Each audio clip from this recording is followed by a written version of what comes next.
Bienvenue dans Powerful Reborn, le podcast où l'on explore ensemble les émotions, le mindset et le développement personnel. Je m'appelle Maëlle, hypnothérapeute et coach en dev perso, et ma mission est d'accompagner les humains en quête de paix intérieure et d'amour de soi à guérir leurs blessures émotionnelles.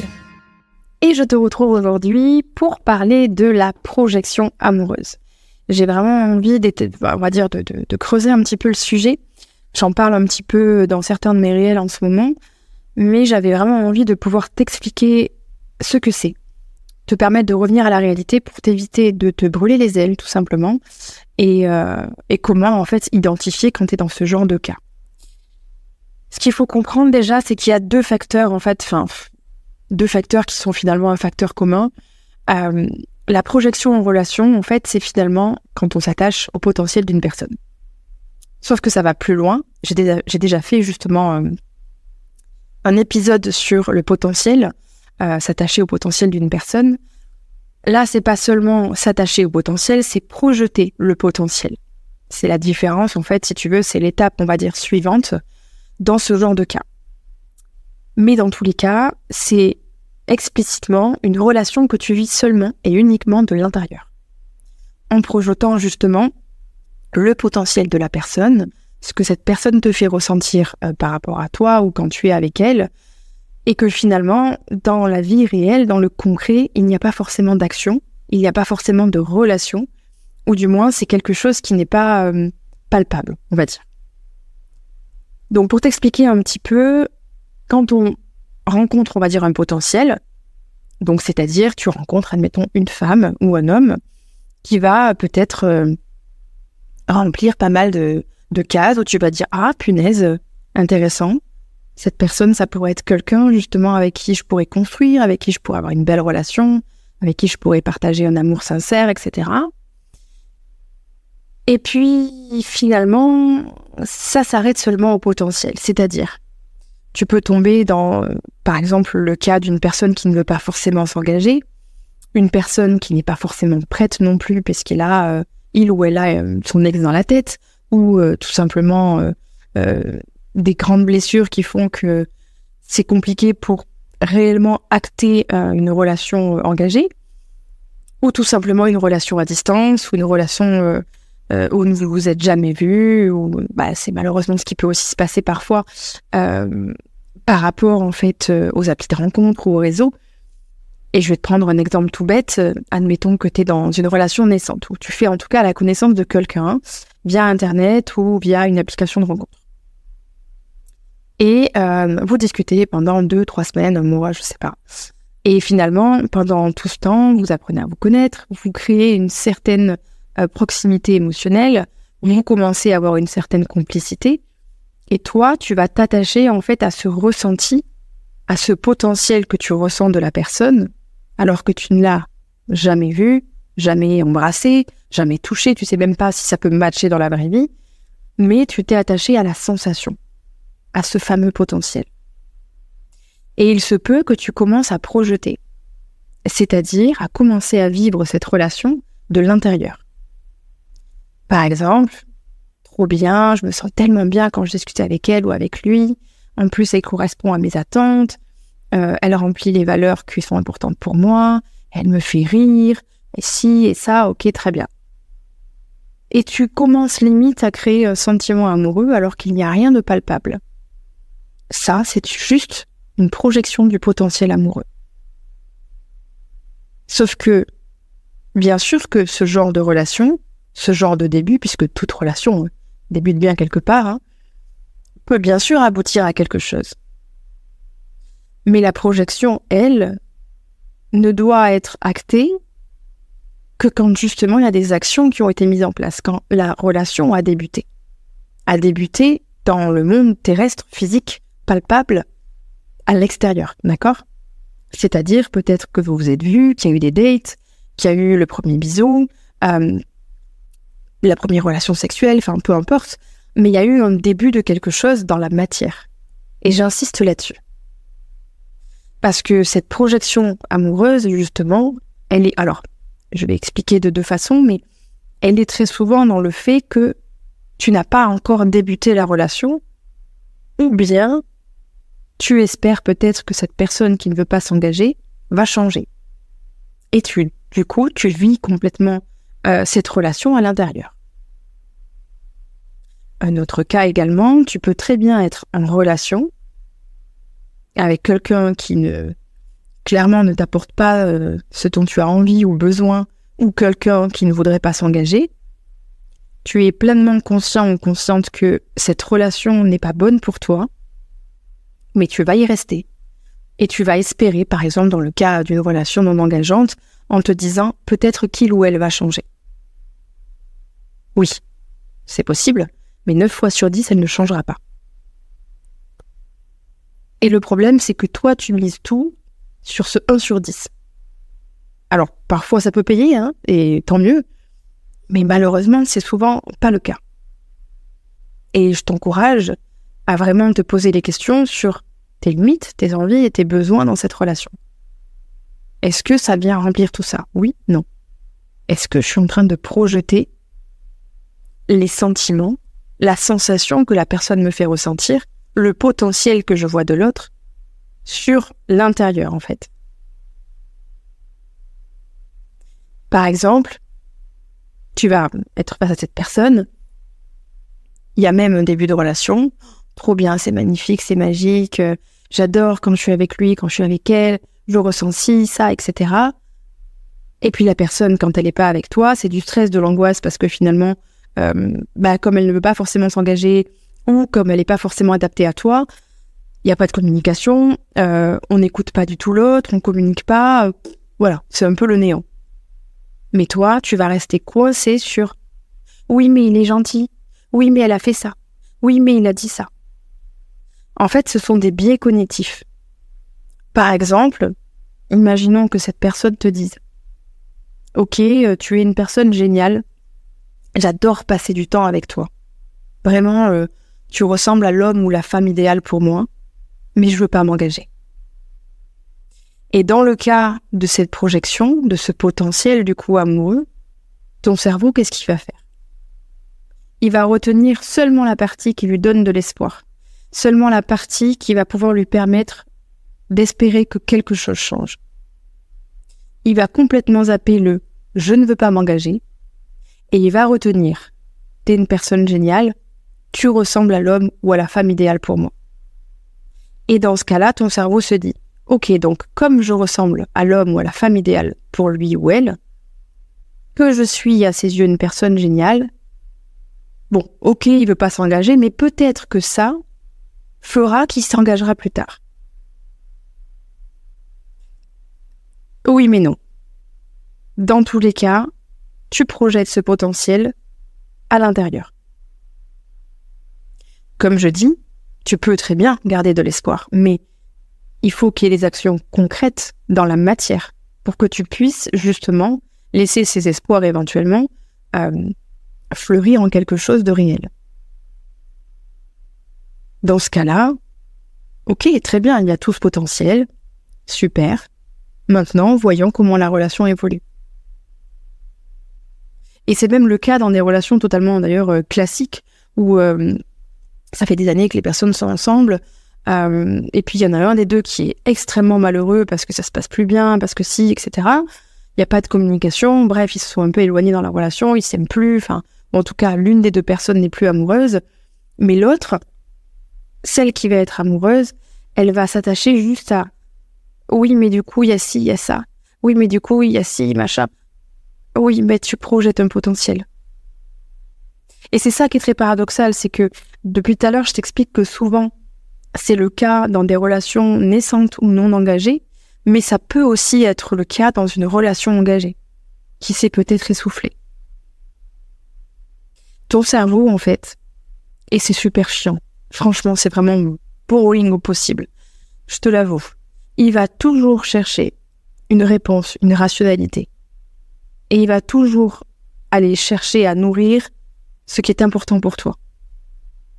Sauf que parfois, ce silly cerveau, ce silly brain, il est complètement irréaliste.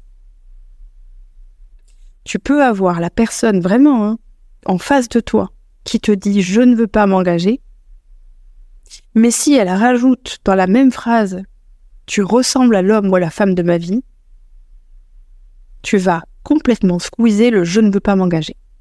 Et de là, tu vas outrepasser tes limites, ne pas respecter tes besoins ni tes envies. Et c'est là tout le danger de la projection amoureuse. Cela reste un potentiel. Si le potentiel ne prend pas vie dans la matière, il restera juste un potentiel. C'est comme si je te disais, ben voilà, j'ai un super programme sportif. Si je vais à la salle, je vais avoir un physique de malade dans 6 mois. Très bien, oui, c'est sûr. Mais tu me dis, mais par contre, je vais pas à la salle. Ah d'accord, donc comment tu vas faire ? Comment tu veux que ce corps devienne un physique de ouf si tu ne vas pas à la salle ? Tu projettes juste un potentiel. Viable, certes, mais qui sera réel si tu vas à la salle. Tu vois ce que je veux dire ? Je pense que j'aime bien toujours trouver des exemples un peu différents pour expliquer tout ça. Mais dans tous les cas, même si parfois c'est dur, même si ce cerveau parfois nous fait chier, il n'y a pas d'autre mot, c'est important, même si c'est brutal, même si ça fait mal, de revenir à la réalité. Et je vais te donner un exemple. Un exemple qui me concerne. Si tu as regardé un petit peu mes posts récents, notamment celui d'hier, où je me livre un petit peu sur ma vie privée, je parle de mon fameux voisin. Ce fameux voisin qui a changé ma vision de l'amour. Je suis restée 5 mois avec lui, d'accord ? Dans une relation dans laquelle il n'a jamais voulu s'engager. J'aurais jamais pensé vivre ce genre de relation un jour. Apparemment, il y a un début à tout. Parce que vraiment, j'ai toujours été dans des relations longues, sérieuses, amoureuses, engageantes, etc. Bref, on va pas refaire tout ça. Je vais pas t'expliquer tout ça, en tout cas pas dans cet épisode. Mais tout ça pour dire, j'ai quitté la relation puisque ça ne correspondait pas à mes attentes. D'accord ? Au bout de 5 mois, je me suis dit, bon, c'est super, elle s'entend bien, c'est cool, mais moi, j'ai envie de construire quelque chose. Lui, il n'est pas du tout sur la même optique. Je me barre. À ce moment-là, il a fait quelque chose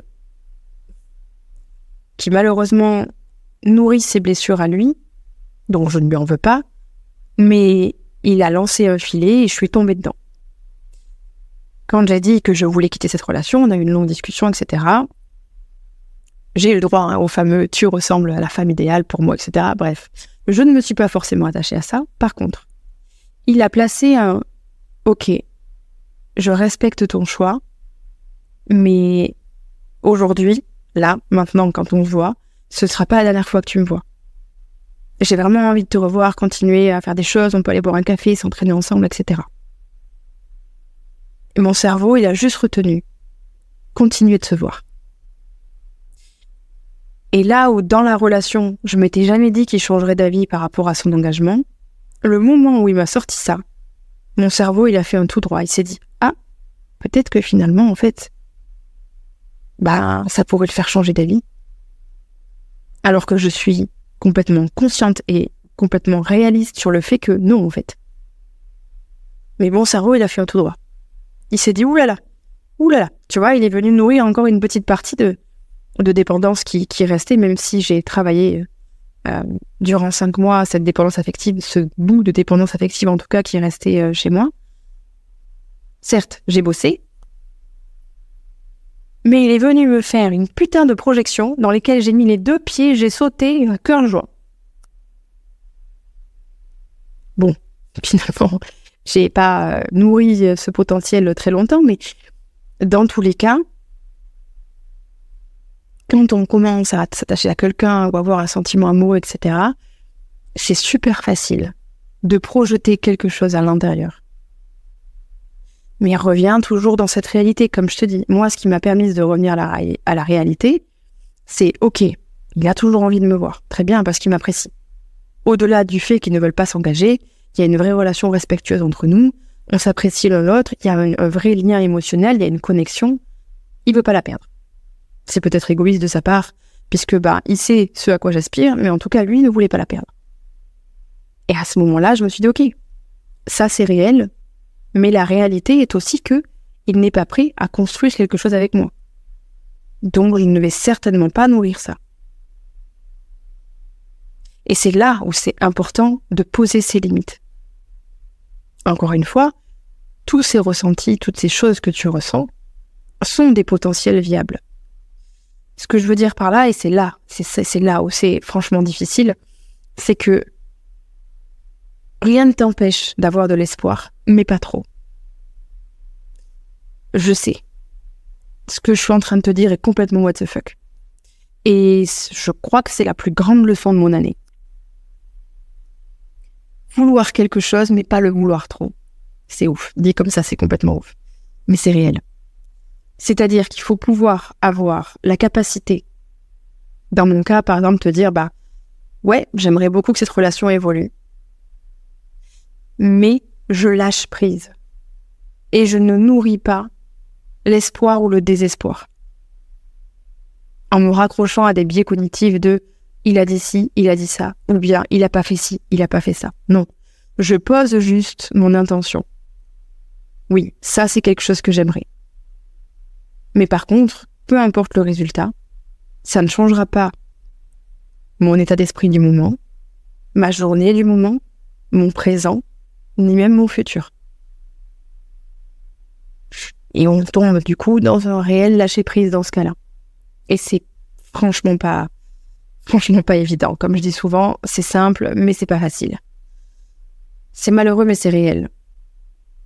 Et si je te parle de ça aujourd'hui, c'est parce que je vois de nombreuses personnes, malheureusement, se projeter d'une façon, mais tellement profonde dans des relations, alors que la vérité est sous leur pif. Mais non, on s'entête, on y va. Et le but, là, quand je te parle de tout ça, c'est de t'aider en fait, de peut-être te réveiller, de faire en sorte que tu souffres moins, parce que ça fait mal, parce que cette projection amoureuse, ce potentiel amoureux fait extrêmement mal. Parce que quand tu reviens à la réalité, tu prends une double baffe, tu dis « Waouh !» Déjà, tu as envie de te flageller pour te dire « Mais comment j'ai fait pour croire à ça ?» Et ensuite à te dire « Mais j'étais à côté de mes pompes. » Et finalement, la personne en face ne ressent pas forcément ce que je ressentais. D'ailleurs, c'est quelque chose que je mets en place et que je permets de travailler dans ma formation. Comme je t'en parlais dans le dernier podcast, j'en ai parlé un petit peu, j'ai spoilé. J'en ai parlé un petit peu, j'ai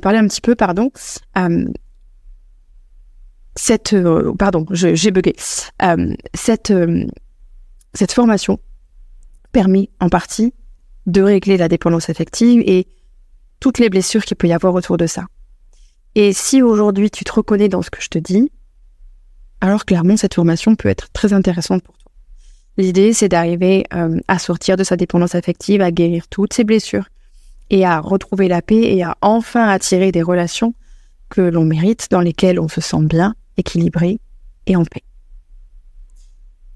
Donc si jamais c'est quelque chose qui résonne avec toi, qui fait sens pour toi, tu peux tout simplement m'envoyer en message privé sur Instagram le mot guérison et je te mettrai justement sur la liste d'attente ou de prévente pour que tu puisses avoir un prix exceptionnel de lancement et accéder à cette formation. Voilà pour la petite parenthèse. Quoi qu'il en soit, cette projection, je disais, peut être extrêmement douloureuse.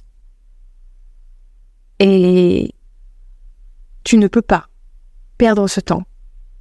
La vie est assez courte pour que tu perdes ce temps avec une personne qui ne t'apporte pas ou qui ne t'apportera jamais ce dont tu as envie, besoin. C'est ainsi, en fait, c'est de cette façon que parfois on se fait même maltraiter dans des relations. Des personnes qui sont follement tombées amoureuses, etc. Et qui vivent une relation mais qui est éclatée au sol, où l'autre ne donne rien, où du coup on accepte les miettes, et on fait de ces miettes un potentiel amoureux immense. Oui, c'est vrai que, il me donne pas beaucoup, mais quand même, quand il me donne, ça me fait tellement du bien, et il fait ci, il fait ça. Non. Quand on vit une relation saine, une relation d'amour équilibrée, il y a le mot équilibre dedans.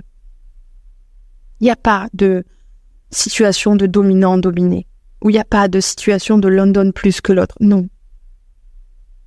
On apporte des choses différentes, certes, mais on est dans quelque chose d'équilibré. Dans une relation où on peut en tout cas communiquer, où on peut partager sa vulnérabilité, où on peut partager ses forces, ses faiblesses, parler de tout, être soi-même, être accepté pour qui on est. Et c'est important de se le rappeler. Tu ne mérites pas une relation qui te bafoue, peu importe sur quel sujet. Que ce soit ton estime, ta confiance, ton amour de toi, tes qualités, etc. Ça, c'est pas une relation équilibrée et saine. Et toute projection amoureuse n'est pas une relation équilibrée ou saine. J'insiste vraiment là-dessus. Un potentiel reste un potentiel jusqu'à qu'il y ait des actions dans la matière. Et tu ne peux pas, vraiment, je suis désolée, j'emploie un ton tellement je me prends pour la daronne de je sais pas qui, mais tu ne peux pas nourrir tes espoirs avec des mots ou des mini-actions qui ne représentent rien. Je prends un exemple et je vais en prendre plusieurs. Le temps que la personne passe avec toi au téléphone, ce n'est pas de l'amour. Les messages qu'elle t'envoie, ce n'est pas de l'amour. Même traverser le monde, prendre un avion pour toi, ce n'est pas de l'amour. Coucher avec toi, ce n'est pas de l'amour non plus. Quelqu'un qui t'apporte un amour réel, bien sûr, t'apportera tout ça. Mais surtout, c'est quelqu'un qui te choisira pour qui tu es et surtout pour qui tu n'es pas. Et pour toutes les ombres que tu portes avec toi. Il te choisira quand tu seras difficile, quand tu seras triste, quand tu seras malheureux, malheureuse, quand tu seras parfois peut-être injuste, égoïste, en colère, peu importe. Il te choisira dans les bons comme dans les moins bons moments. Donc cette projection te renvoie vers quelque chose où, souvent, on est dans des relations naissantes, existantes, ou bien inexistantes, mais qui à chaque fois nous renvoie dans quelque chose de finalement, je projette parce que la relation ne m'apporte pas ce dont j'ai besoin ou envie. C'est d'ailleurs très souvent, malheureusement aussi, quelque chose qui va toucher énormément les gens qui vont avoir des patterns de dépendance affective ou de grandes blessures d'abandon et de rejet. Malheureusement, dû à ces blessures, on accepte des choses et on vit des choses que l'on ne mérite pas. Parce que toute personne sur cette planète mérite d'être aimée à sa juste valeur.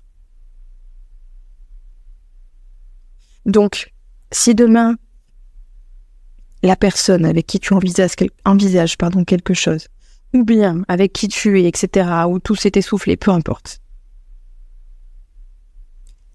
va seulement utiliser des mots, ou un peu de temps, ou quelques actions anodines par-ci, par-là, mais ne pas te prouver que dans l'adversité, elle est à côté de toi. Ne projette rien. Je sais que c'est pas évident, mais ce potentiel, cette projection amoureuse, elle va juste te mettre un gros high kick. Alors, d'un côté, c'est positif et j'ai envie de t'y encourager aussi. Oui, c'est paradoxal ce que je te dis, mais c'est aussi comme ça que tu vas grandir et évoluer.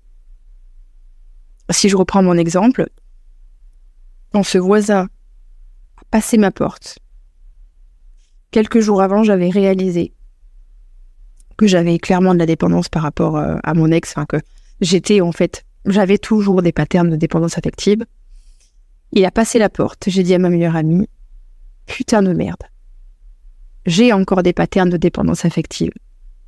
Ce mec va me le faire travailler, je suis en train de faire un putain de transfert.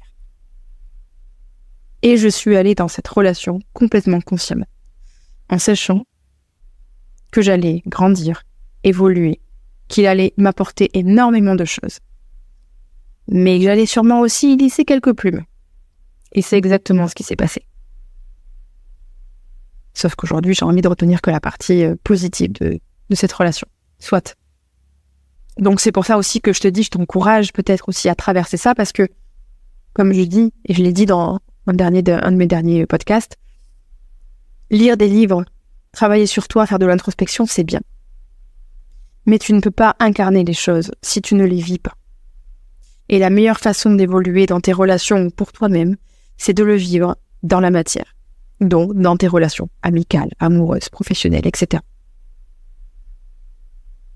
Et c'est important de ne pas les rejeter puisque de toute façon, si tu les rejettes, la vie va juste se dire « Ok, on va t'envoyer une autre leçon. » Et peu importe sous quelle forme, ça va toujours te revenir comme un boomerang. Donc, ce podcast, il est un peu mi-figue, mi-raisin, tu vois. C'est « Ok, ne projette pas. Ne donne pas de cachet à ce potentiel. » Mais de notre côté, si tu es dans cette situation, le but, c'est pas forcément de fuir. C'est de traverser et de travailler tes blessures et tes schémas dans cette situation. C'est là où c'est paradoxal le développement personnel, mais de toute façon, on va être honnête. Je vais sûrement rien t'apprendre, mais personne n'évolue dans le confort. Aucune évolution. Rien du tout. Personne ne grandit dans le confort.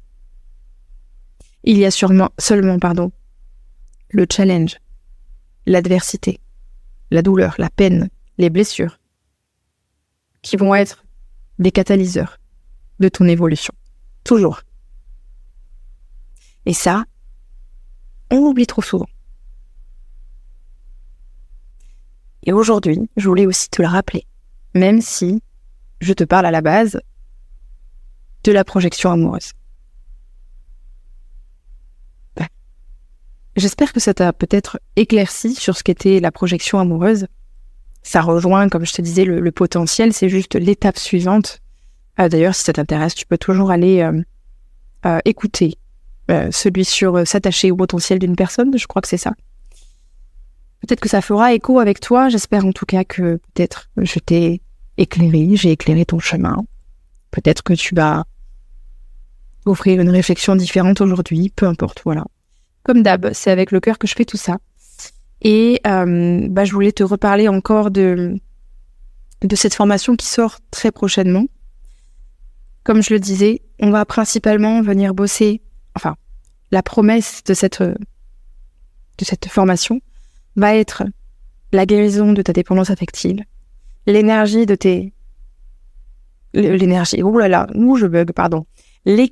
de tes énergies féminines et masculines pour enfin vivre l'histoire d'amour que tu mérites.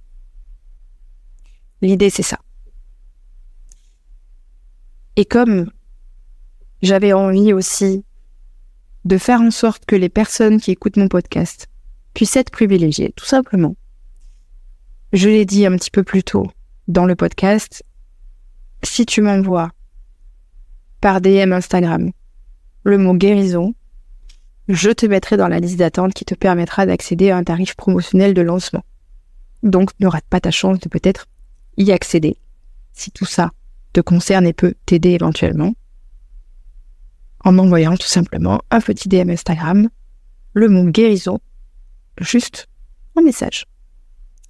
Voilà. Et comme d'habitude, si tu as 2 minutes, je te serais extrêmement reconnaissante si tu pouvais laisser une petite note et un avis à ce commentaire. Tu peux le faire via Apple Podcast. Tu descends tout en bas de la page et là, tu notes les étoiles de 1 à 5 et tu laisses un petit commentaire. 2 minutes pour toi et c'est beaucoup pour moi. Ça me permet de faire connaître davantage ce podcast et d'aider davantage de personnes. Donc, je t'en serai extrêmement reconnaissante. Et je te dis à lundi prochain pour un nouvel épisode. Salut!